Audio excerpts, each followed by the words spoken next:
Morning and welcome to the Sports Desk live on Comcast Channel 26, also streamed on Facebook. I'm your host, Ed Nunez, along with producer Alden Iwani. Our very special guest today is Gateway football coach Shaun Wigley. And Coach, thanks for joining us. We sure appreciate it.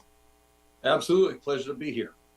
You know, Coach, your team already rolling here through the season. By the way, we'll get into your resume here, and it's an impressive one. I did one of your championship games a couple of years ago. And six-man football, as we mentioned before we went on, is much different than even eight-man football, and certainly different than 11-man. I love it, though. I love the concept.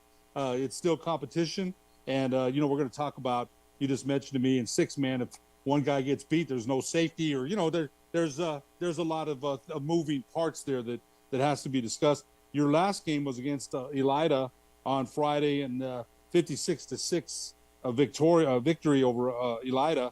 And for right now, you're averaging 54 points on offense, and you're only giving up 2.0 points on defense. Talk to us a little bit about your season so far. It's going to be tough to stop Gateway Christian. The Warriors are playing very well.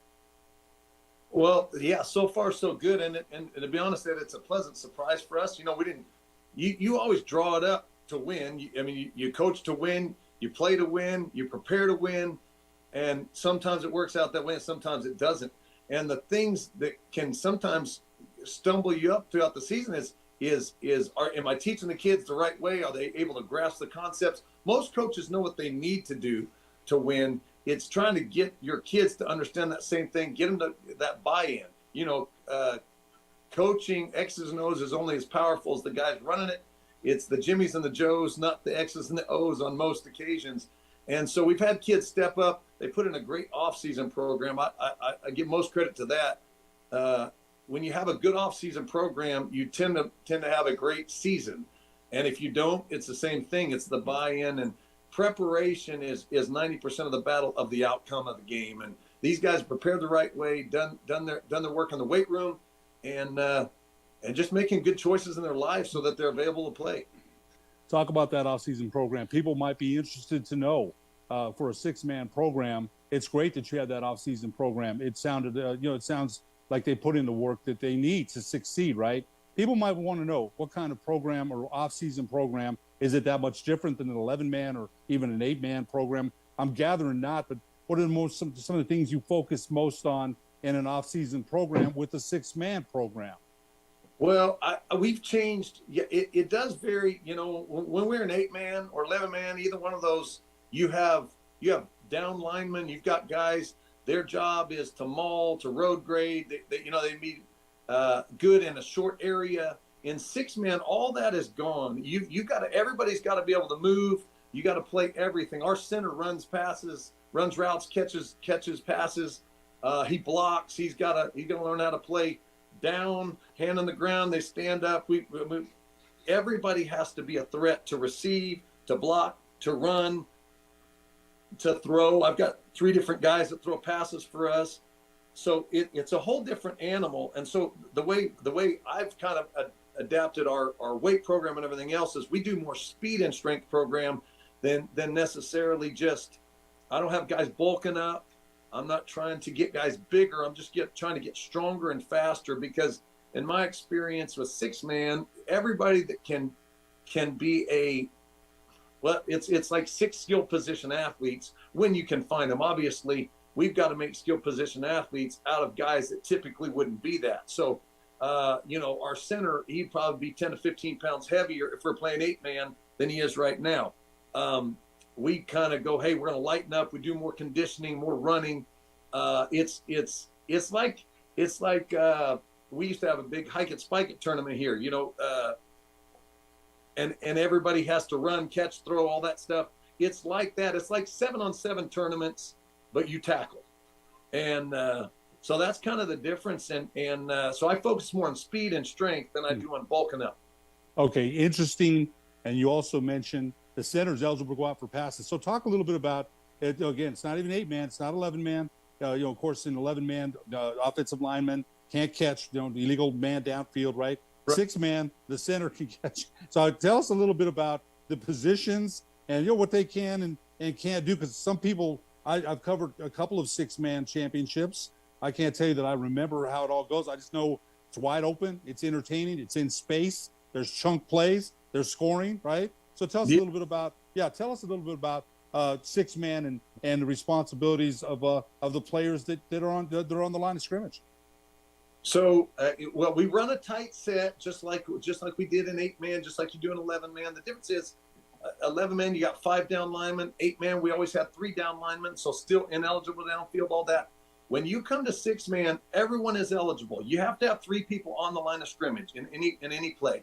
So you have 3 guys up on the line, but they could be in spread. You got a center and 10 yards away on either side, you got 2 wideouts and then 3 guys in the backfield. So it's a very wide open, again, more 7-on-7 concepts where you've almost removed the line. You just got the center and you're just running routes and guys out of the backfield. So it's a very offensive friendly concept. The one thing that's different as well is, and you got to adapt to this because a lot of our 8-man stuff doesn't work as well in 6-man because the quarterback can't run the ball unless he's been pitched the ball. So the guy that receives the ball from the center cannot run the ball. He's got to pitch it, and then that guy becomes eligible to run. So if you have a direct snap and empty backfield, that quarterback has to get rid of the ball because he can't run. So a lot of guys will have what we call up back. They'll get the ball, turn around, pitch it, and then that guy becomes the blocker or a release guy for a flare, a dump pass, just blocking, giving you time to get the deep ball downfield. And sometimes you have 3 guys coming. There's a lot of scheme in defense as far as man on man. You can run man and you can run zone, but it's very difficult in either one of those because the spacers are so much greater. So in zone, you have less guys, an 8-man or 11-man, the transitions are smaller because you have more guys taking up more space on the field.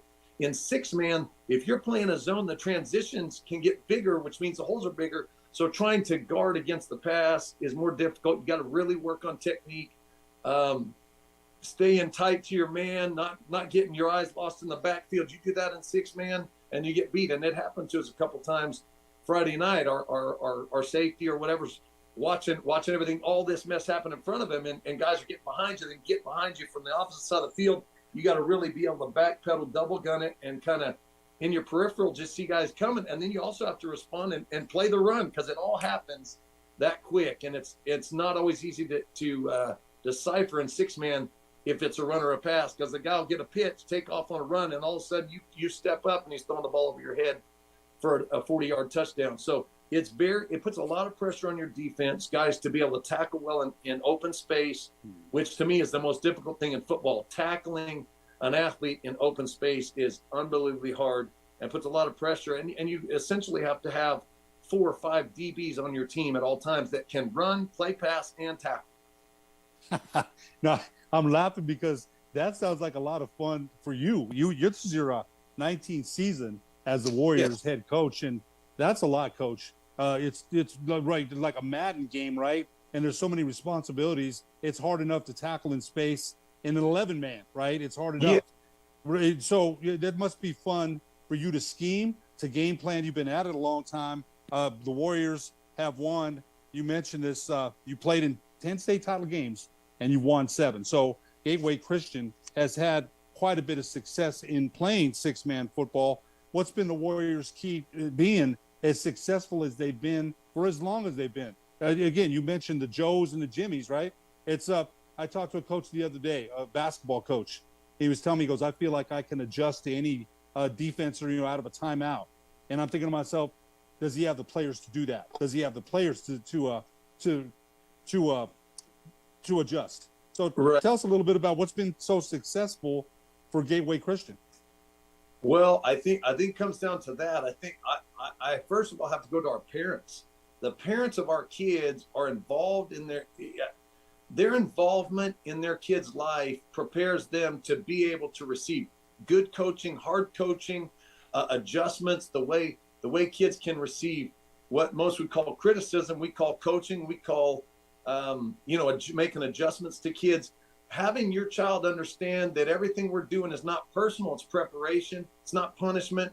It starts in the home. When parents parent their child well and they grow up well, and we get a child that's been parented well, it's just easy to make that stuff because they have expectation at home. There's adjustments at home. There's, You know, if they can do chores at home, they can do chores in the program on football. And so what I've seen over the years is we just get kids that can listen. They can make adjustments. I coach them hard. I'm a passionate dude. I got other coaches that aren't as passionate, that are more compassionate. And Mick Reeves was one of those guys, which was surprising because of the athlete he was. But the whole combination, me, Justin Stevens, Mick, we all worked just really well together. It was just a great chemistry dynamic.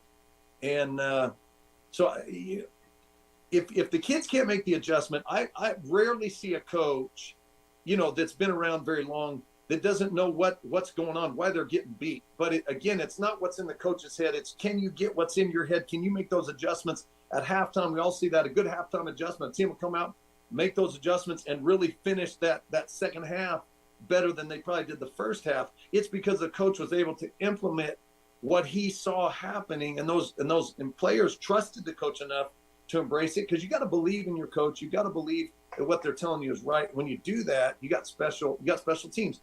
And we've had teams that could do it somewhat, and some teams that did it better than others. But the best teams that can make adjustments, listen to the coaching, and trust it are the teams that win. Coach, well said. I'll tell you, again, Gateway Christians definitely had their success over the years in being in championships and winning them. We're going to take a break. When we come back, we'll talk about your relationship with former Roswell superstar Mickey Reeves, who was on your coaching staff, after these messages on the Sports Desk.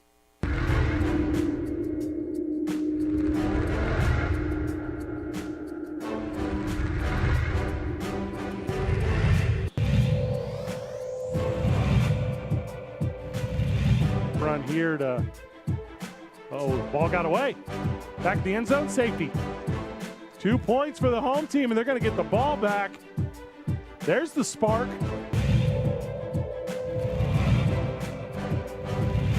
And the top one for Ortiz. How was she playing? Out front, big hand, big save.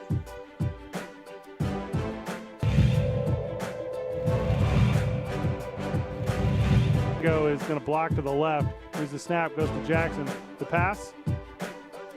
In time. Score.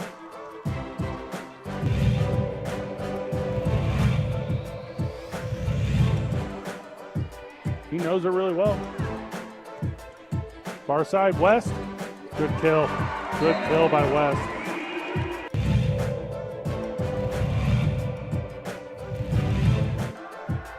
Back into play. Received. Far side. Lopez. Okay.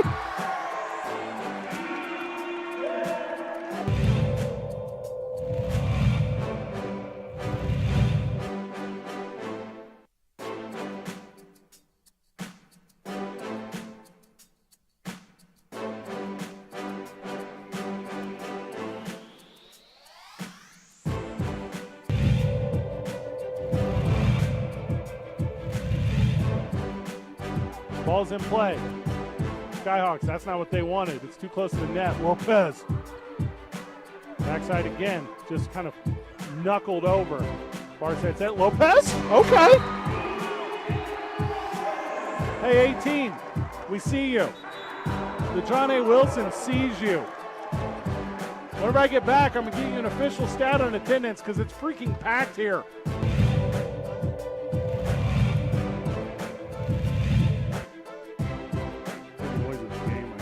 Past the far side. Caught, little shake, little move. Down the goal and in. Touchdown for the home team.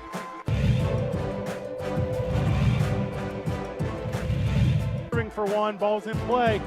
Received, Gondara backside. Hernandez played high. That's not what the Skyhawks want. It's going to go over real soft. Kept alive. Gondara backside again. Hernandez again to the net. Oh, let's go, Keegan Lopez.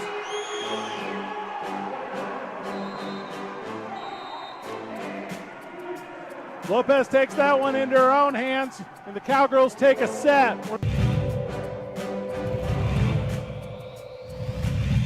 3-16. Payne takes the snap.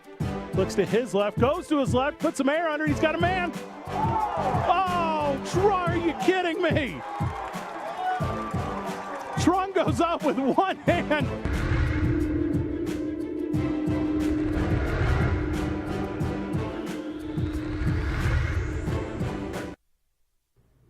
like to thank the following sponsors for making this broadcast possible. As a mom, I try to make the best choices for my family and our health. That's why I choose Western Sky Community Care. It's a Medicaid plan with quality health coverage and special benefits like Boys and Girls Club membership credit, additional dental benefits, and wellness and support programs. I decide which Medicaid plan is right for us. I choose Western Sky Community Care. Learn more about Western Sky Community Care by visiting discoverwesternsky.com today. Hi everyone, my name is Master Sergeant Jacob Groves. I am a Air Force Special Warfare Pararescueman. Air Force Special Warfare are proud supporters of ProView Network and New Mexico Youth Sports. Air Force Special Warfare operators are critical thinkers. They maintain a high level of fitness, they take initiative, and they don't quit. For more information on Air Force Special Warfare, contact me at the number listed below. U.S. Air Force Special Warfare are proud supporters of ProView Sports. Well, I'm going to the frontier, walking to the cashier, order up a root beer and a number one. Cover it with green stuff, one scoop is not enough. Find a booth is real tough, back by the Duke. Meet my family, meet my friends in the quirkiest restaurant I have ever been. All of Albuquerque's favorite spot, it's the Frontier Restaurant. The Frontier Restaurant is a proud supporter of ProView Networks. We here at Clark's Pet Emporium welcome you to bring in your pets. We know that having your pet with you makes the experience of shopping for them even better.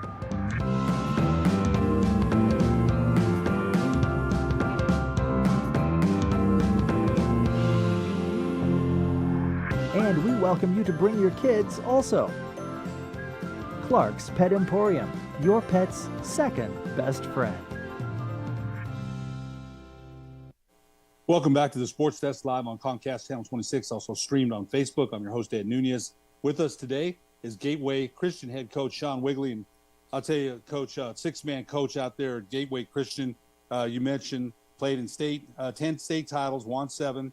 You've coached in 9 of those, won 6 titles, and made the playoffs 18 of the 19 seasons, which is amazing. You mentioned to me that Texas has a lot of 6-man teams out there. You know, when you look at Texas, right, even the movie Friday Night Lights, my son and I would love that, right? That movie, I mean, it's huge out there. Friday Night Lights, you know, we love our football in New Mexico, Artesia, right? Right. But Friday Night Lights is a little bit different. Talk a little bit about what you've learned. You said that. You've gone out there and watched games. You've gone to clinics. You've learned some things. You know, everything's bigger in Texas, they say, right? So tell us a little bit about what you've learned as far as coaching when the clinics that you've gone to. Well, just to me, that just the approach to the game. Obviously, they take football serious in Texas, and we do in New Mexico.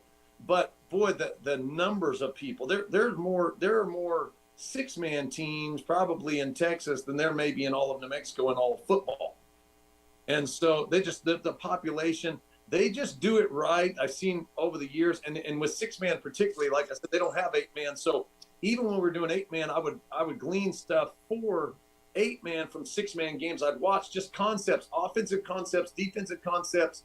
The coaches are passionate. I get into that, and I love what we do here in New Mexico. This is where we are. This is where we live. That, you know. So but I want to bring a part of that. Anything you can learn from anybody that makes you better, I say bring it in, throw it in the toolbox, and use it. And I see a ton of passion. Preparation is what I get the most from these clinics in Texas. That the guys are prepared. I've never been to a clinic in Texas where I felt like I knew as much as the guy talking, and that's awesome.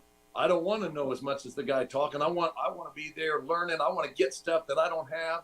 And then the game has changed, and it changes every, I would say every decade it changes so much. Even now, from college, NFL, everything, the way the game is played, offense, you go back 30 years, and it's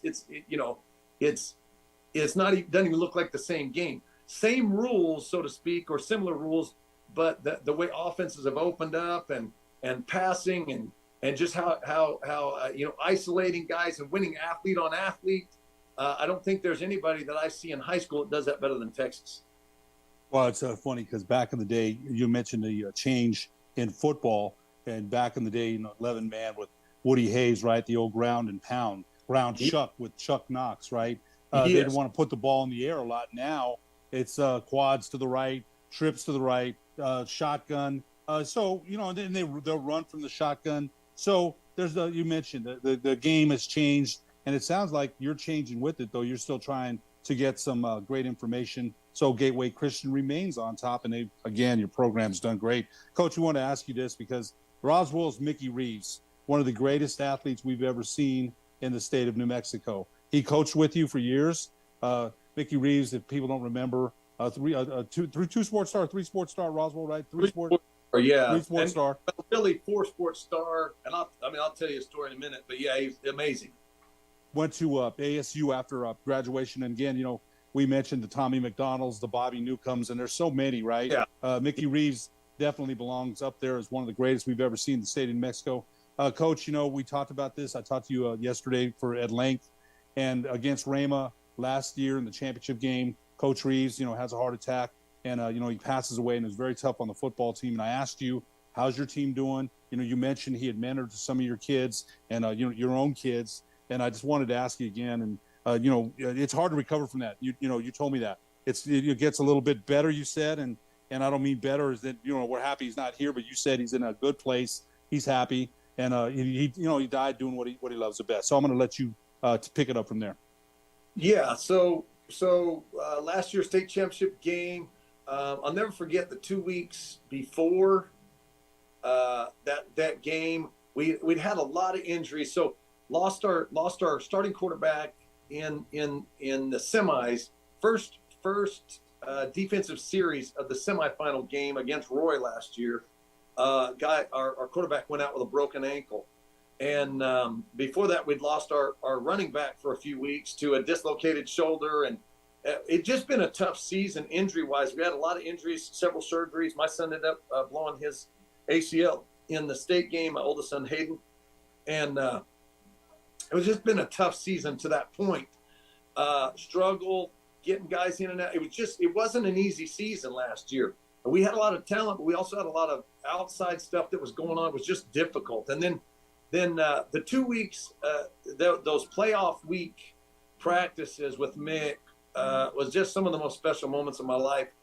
I can't describe it other than it was just all of us were on the same page. We all had one goal to try to get these guys to the state championship. Once that happened at the semifinal game, we were down at halftime of the semis, 26-24. We looked a little beat down in the locker room, and I thought me and Mick and Justin all were just going, hey, I don't know if these guys got it in them to pull this out. And so we encouraged them. We encouraged them. We told them what you're supposed to say. But again, if they don't respond to that, it doesn't really matter. But they came out, made some plays in that beginning of that third quarter, man, and we never let them score again. My younger son, Nathaniel, was a freshman last year, had to play quarterback for us. And Mick just did such a phenomenal job with his psyche, preparing him as a freshman to go in and just do what he could do. He just told him, hey, you don't have to win this game. You just got to do the things that will help us not lose the game. And the way he approached him, and I just saw all those 2 weeks of him with my son Nathaniel in particular, just changed our whole team, changed our whole game, and to the point where we were able to go into that state championship. We didn't have one forced we didn't have a fumbled snap. We didn't have a bad handoff. He didn't run the wrong way on a play. He didn't. And I mean, we were going over that stuff at my house in the living room every single night after practice, doing this stuff, watching the film, trying to get all the knowledge in him we could. But for him to come out and play like that is a testament, not just to my son, but to Mick, and the way he just knew how to get guys ready. And he had a calming effect and he's had a great personality to coach offense. And I've tried to glean from that because, to be honest, my passion is more suited for defense. You gotta stay a lot more calm on offense, and I'm learning to do that. I'm nowhere near where Mick was. I'm still in process of that, but I've learned a lot of what I've implemented this year came directly from what I watched Mick do for 12 years. It's an amazing story. Again, I'm glad you shared that, and it's got to be, it was hard on the kids for sure. And when you lose a person that's genuine like that, right? That's giving back. You mentioned not all the great athletes are great coaches, and he learned to be that. You said that to me yesterday. We only got a couple minutes left, but you did say that to me, and it's true. The people that are gifted like that sometimes don't have the patience to deal with other people that aren't gifted. You mentioned he learned to do that. When you said that, I'm like, I got shivers up my spine. I did, because it's like, wow, he taught others, and he was just a great influence. We got about 2 minutes, and we want to talk about what you got left. And it's been a quick season. You've got Floyd, Roy Mascaro, and then Dora. What is Gateway? And you're rolling at 5-0. Now, any coach, you're going to tell me that Floyd presents problems, Roy Mascaro presents problems, and Dora presents problems. They're all losable games, right? If you're, no matter what, right? If we're 20-0, we can be beat. What does Gateway Christian have to do to finish the season and win another championship? Well, I think there's a ton we've got to do to improve. I like to expose a lot of things in us that I knew needed to be exposed, but we hadn't been challenged to that level yet. They challenged us up and down the field, defense, offense, physicality, very physical game. When the game was tight early on and we didn't have all the success that we'd had in some of our early games, there was a game I think I called 3 plays this year, and they were touchdowns. Every play was a touchdown. When you have that kind of early success, you can start to think that that's the norm.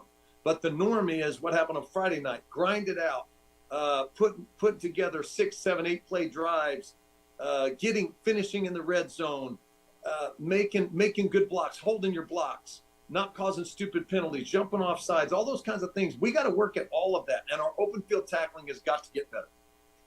Well, you've again, right now you're looking pretty good. But for any coach, any head coach, there's always something around the corner that we're not doing right. You have to keep improving, no matter what, right? No matter if we win by 100, right? We didn't do this right. There's always something coaches are going to look at and say, we got to do that better. And Coach, as far as 6-man football, really, you've done it as good as anybody there's been in this state. And by the way, Gateway Christian ranked #1 in this week's latest poll of the polls out that we have from NMOT. So, Coach Shaun Wigley, again, Gateway Christian head coach. Your Warriors are 5-0 on the season. We really appreciate you joining us, and especially sharing your stories about Mickey Reeves. I know it's still, I saw your interview with Jared Chester. It was raw a couple months ago. You said you're in a better place now. We cannot thank you enough, sir, for joining us today on the Sports Desk. We wish you the best of luck on the rest of the season. Thank you. God bless you, and much love to the Reeves family. Coach, thank you very much. For producer Alden Iwani, I'm Ed Nunez. We'll see you next week on the Sports Desk.